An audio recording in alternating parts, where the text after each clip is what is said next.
Imagine a life where your mind isn't cluttered with worry, where your spirit feels light and your focus is sharp.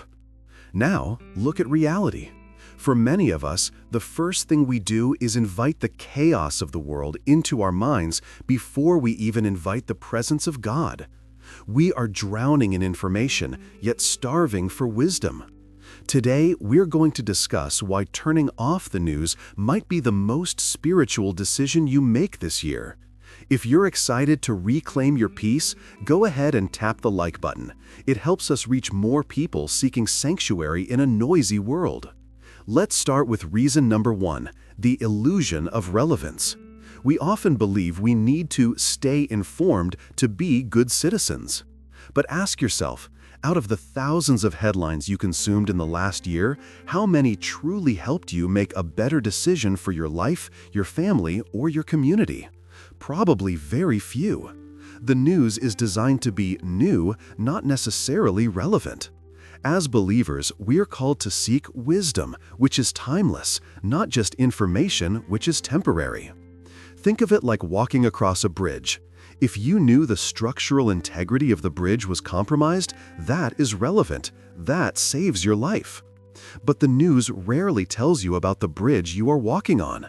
It screams about a bridge falling down on the other side of the world.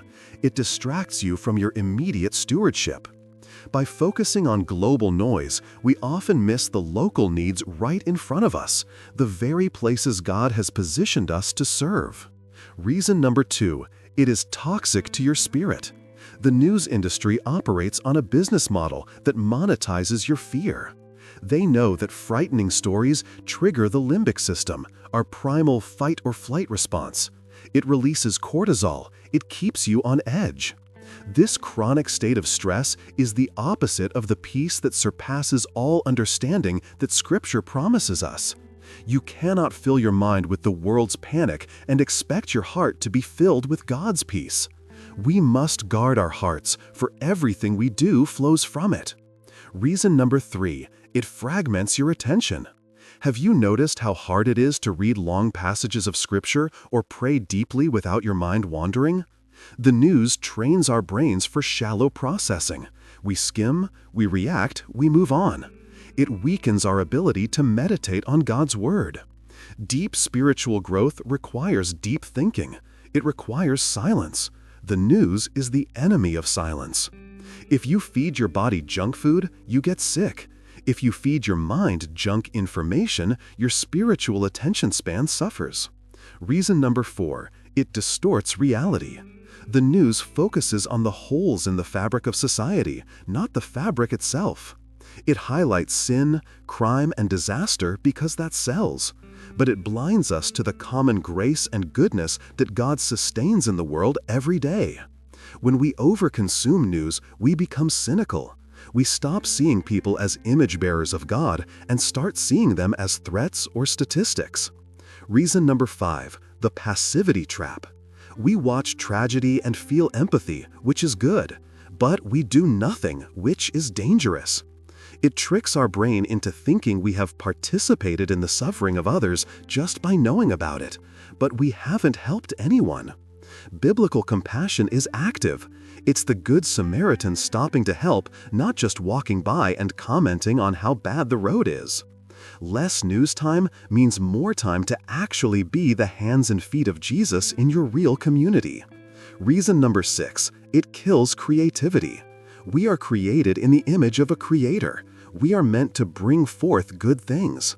But when our minds are filled with recycled narratives and worldly arguments, there is no room for new, spirit-led ideas to take root. To create, you need headspace. You need the ability to hear the still small voice. So here is the challenge, the news fast. For 30 days, step away from the headlines. You might worry, what if I miss something important? Trust me, you won't. If something truly major happens, a friend, a coworker, or a family member will tell you. You will still know. Think of the time you will redeem. Ephesians 5 tells us to redeem the time because the days are evil. Replace that scrolling time with Scripture, a walk in God's creation, or a meaningful conversation with your family. You will sleep better, your anxiety will decrease, your view of the world will actually become clearer, not foggier. You will find that by disconnecting from the world, you are better able to connect with the one who made the world. We are in a spiritual battle, friends, and a soldier cannot fight if they are distracted by the noise of the market. Focus on your mission. Let us be people of good news, not people consumed by bad news. If this message blessed you, please share it with a friend who is struggling with anxiety or fear. It might be the lifeline they need. We also have a free guide on spiritual digital detox available in the description below. Download it today to get started. And to keep building your faith, watch this video next. God bless you and keep your eyes on Him.